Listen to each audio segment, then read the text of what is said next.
strange apparitions haunt the countryside of England. Spirits, it is said, lurk in the meadows that once rang with the sound of life.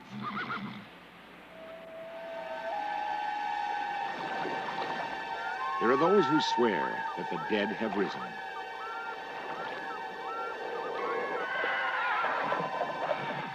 Some hear the sounds of ghostly horses hurtling up the stone stairs of a castle. Others bear witness to the cries of an African prince, outraged because he was buried on English soil. The ancient ghosts of England, it would seem, are the scariest spirits of all.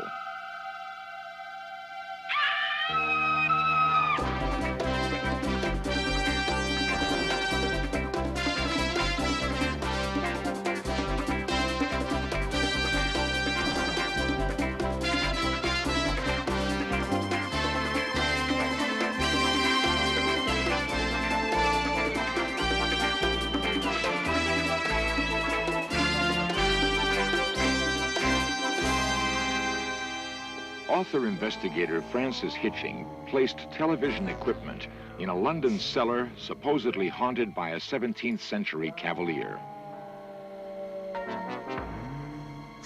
On a flickering black and white screen, he may have found the last vestiges, the final earthly remnants of a 300-year-old warrior.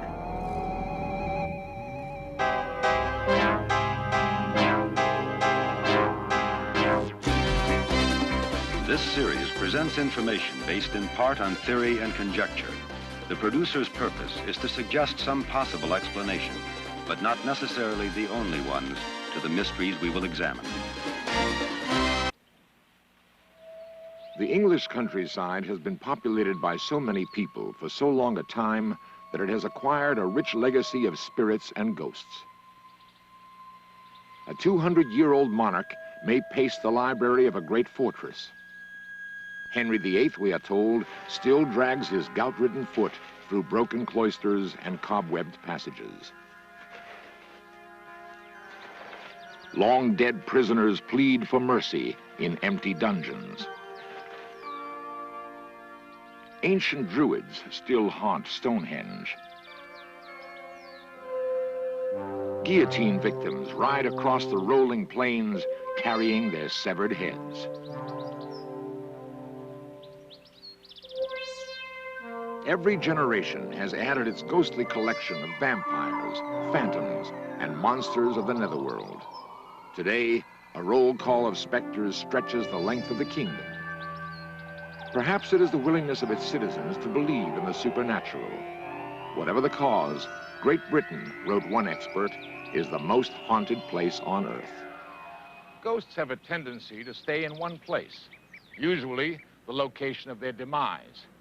Since most English castles were built many centuries ago, the apparitions that haunt them have had enough time to scare enough people to become legends.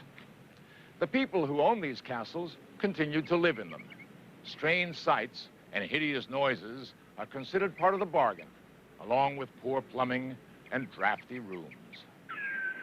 Ghosts are accepted as eccentric members of the family, and in many cases they were just that before they died.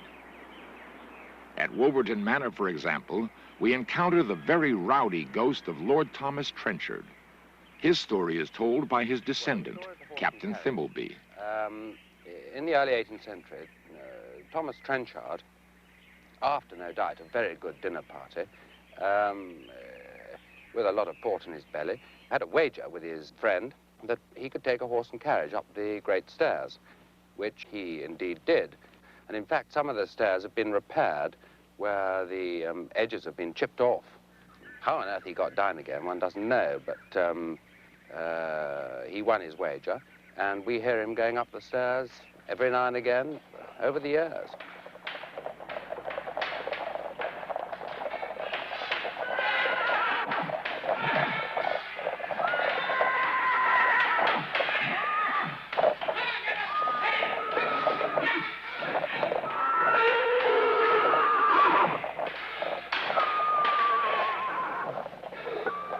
The strange part of Wolverton Manor's ghostly carriage is that it has never been known to return down the stairs. So much for noisy apparitions. Authentic English ghosts are not known to physically attack people. On numerous occasions, however, they have frightened someone to death. This happened on a lovely country estate in Dorset, and the story is told to us by Emma Leavesley. My family had owned this house for more than 400 years, I think. And there were legends that something monstrous appeared in the middle of the night and was so frightening that two of my ancestors had actually gone mad after they'd seen it. I hated sleeping there. I used to dread going to bed because I would always have nightmares there, and I'd wake up in the middle of the night and think they were real, and there was definitely something horrible about it. Anyway, one night when my grandmother was a very little girl, which was about 1880 or 1890, she and her sister were living in this house, my grandmother at one end of a corridor, and her sister at the other end, probably the same room that I was in, maybe even the same bed.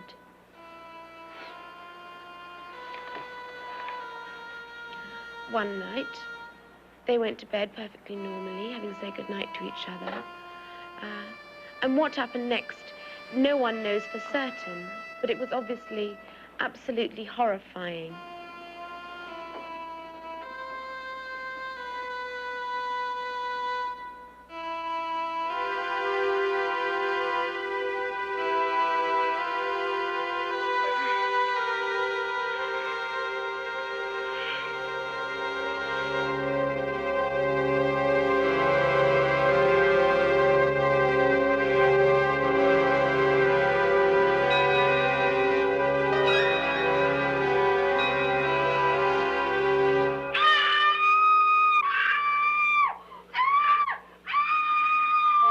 My grandmother rushed down the corridor to see what was happening.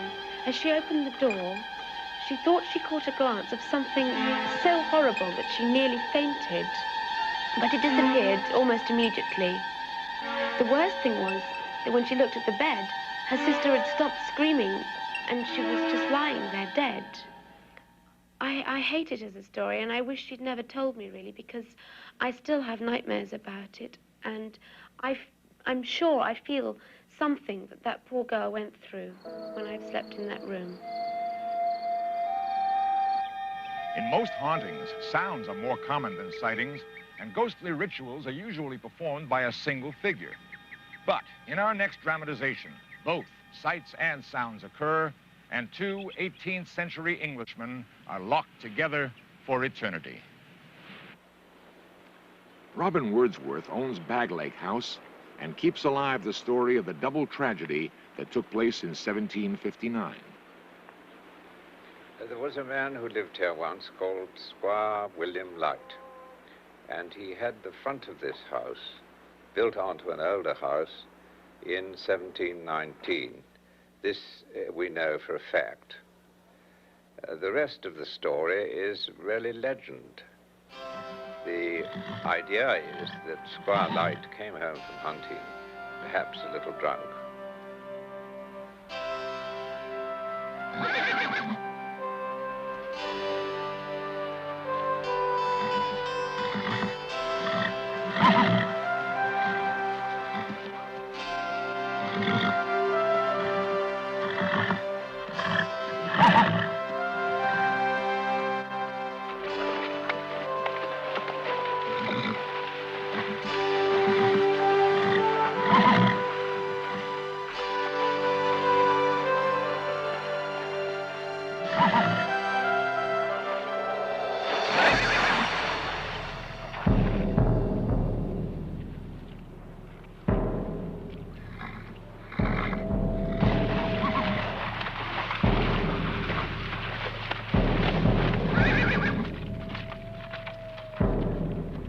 The water was shallow, but deep enough to drown a drunken squire. The squire's groom went searching for his long overdue master.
wife found him near the pond. He told her his monstrous tale, then died.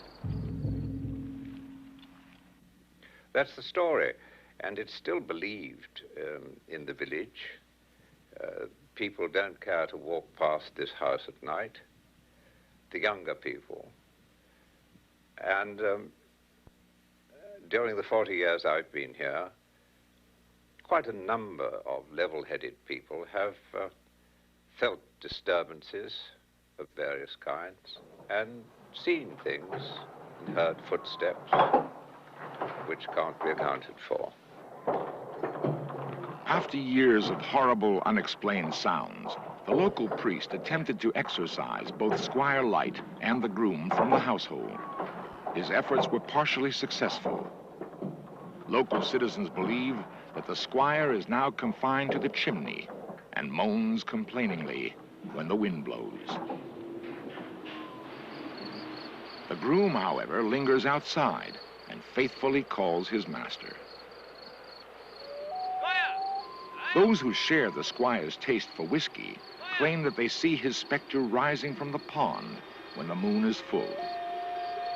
As we shall learn in our next story, they should be thankful that he doesn't scream.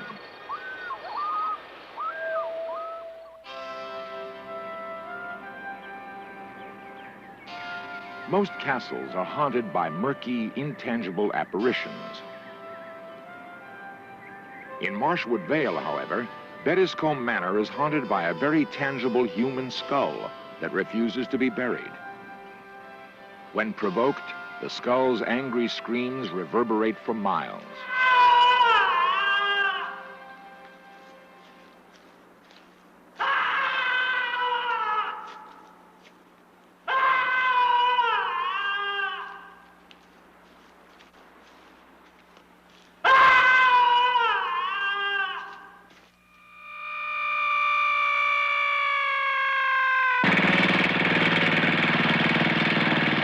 Michael Pinney, the current owner of Bettiscombe Manor, is a direct descendant of Azariah Pinney, who was exiled to the West Indies in 1685.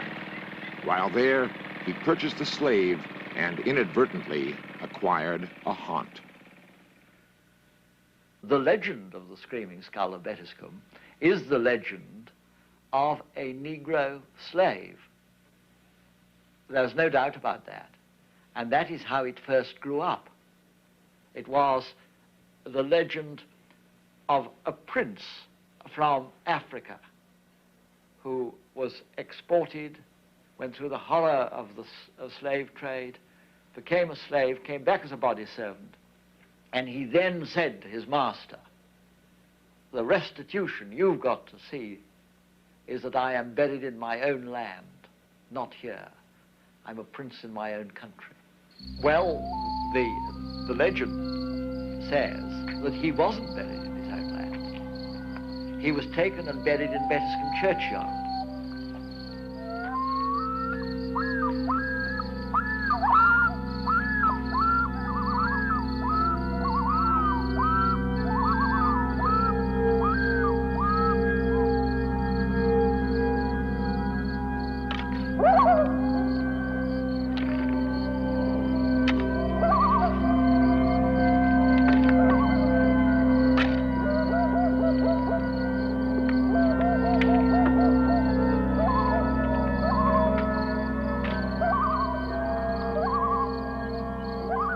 Once buried, horrible screams rose from the grave.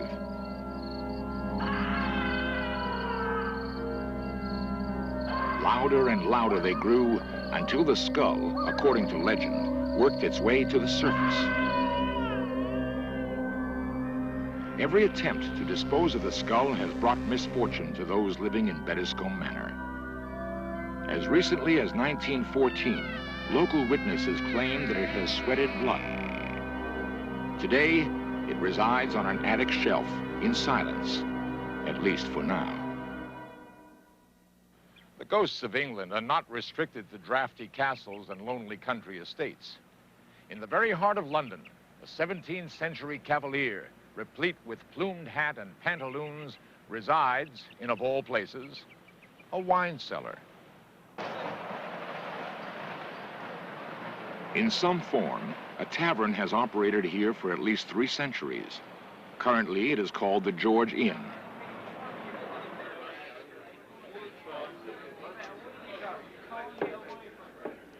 Bill Grundy is a documentary filmmaker for the British Broadcasting Corporation.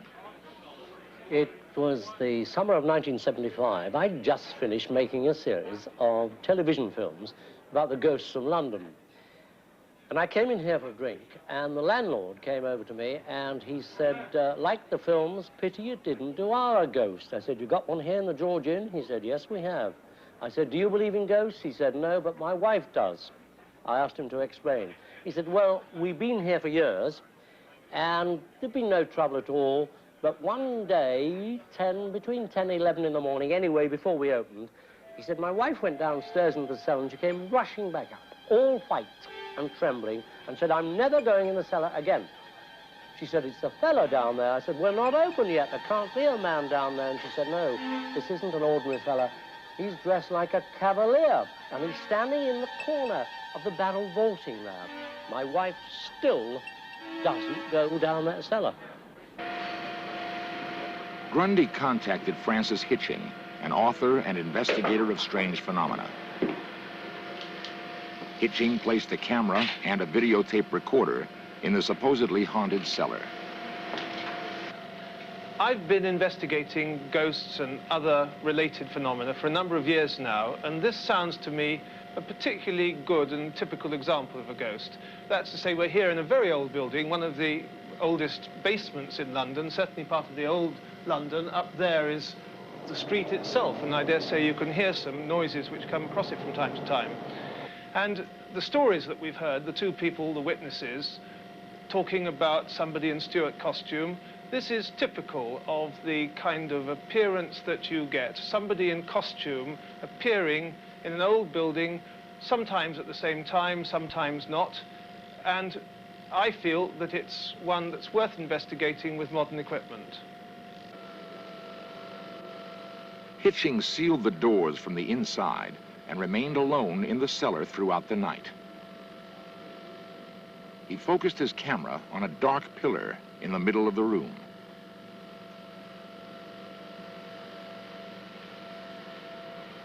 Much to my surprise, we have found something. I'd like you to have a look at it. It's a very surprising image which is coming on the screen in just a few moments. Now, I was here at the time that this was taken, and I saw nothing myself. I think I was looking at the pillar at the time that it was there, but look, coming up on the screen is a most extraordinary something. What is it, a light? It may be, if it's a ghost, is that what a ghost looks like? As I say, I think I was looking at the pillar at the time, but there it is emerging on there. Nobody else was here, and it's not an earthly thing. It's nothing that could be created with a torch. It's got curious images which goes up like that. I think it's one of the most remarkable ghostly manifestations that's happened in my experience looking for them.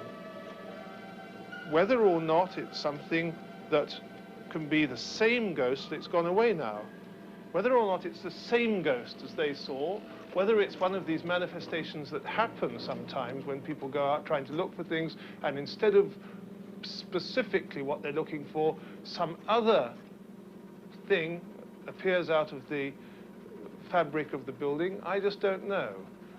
Until today, my theory was that under conditions of extreme emotion, that's to say great pain, great anguish, even great happiness, that somehow this emotion imprinted itself in the solid fabric of buildings, and people were able to recognize it, and it came out in the same way that clairvoyants and psychometrists, dowsers, can pick hold of a solid object and tell you a lot of things about the people who were last there. That's until today.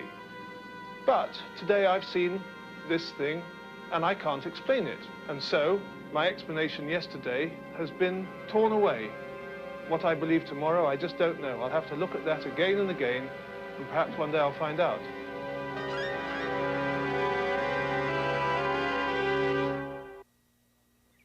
What are ghosts? And why do they keep repeating the same actions over and over again? One theory is that a haunting is a violent release of energy, somehow frozen in space and time. When weather conditions are exactly right, the action is played back, like a recording. Impossible? So were Xeroxing and holography just a few short years ago. In fact, so were videotape replays, like the one you're watching right now. People have been seeing and hearing ghosts for thousands of years. Soon, we may know how and why. What a tremendous gain that would be for science, and what a tremendous loss for storytelling.